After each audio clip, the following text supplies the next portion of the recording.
ஹர ஹர சங்கர ஜெய ஜெய சங்கர. ஓம் ஸ்ரீ மகா பெரியவா சரணம் சரணம். ஒருமுறை திருப்பத்தூர் மாவட்டம் ஜோலார்பேட்டையில் மகா சுவாமிகளின் பக்தரான இளைஞர் ஒருவர் இருந்தார். படிப்பை முடித்த அவர் பல நிறுவனங்களுக்கு விண்ணப்பம் அனுப்பியும் வேலை எதுவும் கிடைக்கவில்லை. மனம் சோர்வுற்ற நிலையில் ஒரு நாள் திருப்பத்தூரை சேர்ந்த நிறுவனத்தில் இருந்து நேர்காணலுக்கு அழைப்பு வந்தது. வேலை கிடைக்க வேண்டும் என பிரார்த்தனை செய்தபடியே நேர்காணல் அன்று காலையில் ரயில்வே ஸ்டேஷன் வந்தார். திருப்பத்தூருக்கு பயணச்சீட்டு எடுத்தார். அப்போது சற்று தொலைவில் முதியவர் ஒருவர் கீழே விழுவது போல தடுமாறினார். ஓடிப்போய் அவரை தாங்கி பிடித்தார்.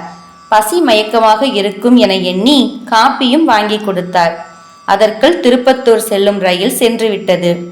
அடுத்த ரயிலில் சென்றால் உரிய நேரத்திற்குள் போக முடியாது என்பதால் இதுவும் மகா சுவாமிகளின் சித்தம் என முடிவுடன் முதியவரிடம் விடை பெற்றார்.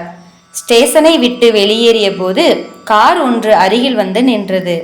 எங்கு போறீர்கள் என கேட்டார் காரை ஓட்டி வந்தவர்.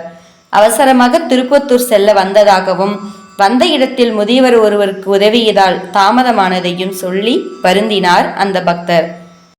கார் திருப்பத்தூர் செல்வதாகவும் உரிய நேரத்திற்குள் கூட்டி செல்கிறேன் என்றும் கூப்பிட்டார் காரில் வந்த நபர்.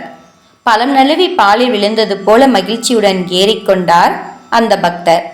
சரியான நேரத்திற்குள் கார் வந்து சேர்ந்தது. நன்றி தெரிவித்து பக்தர் இறங்கிய போது அழைத்து வந்த புதியவரும் நிறுவனத்திற்குள் சென்றார். தன்னை அழைத்து வந்தவர் நிறுவனத்தின் உரிமையாளர் என்பது அப்போதுதான் தெரிந்தது. உதவி மனப்பான்மை கொண்டவர்கள்தான் எங்களுக்கு தேவை என்று இளைஞரை தேர்வு செய்தார் உரிமையாளர்.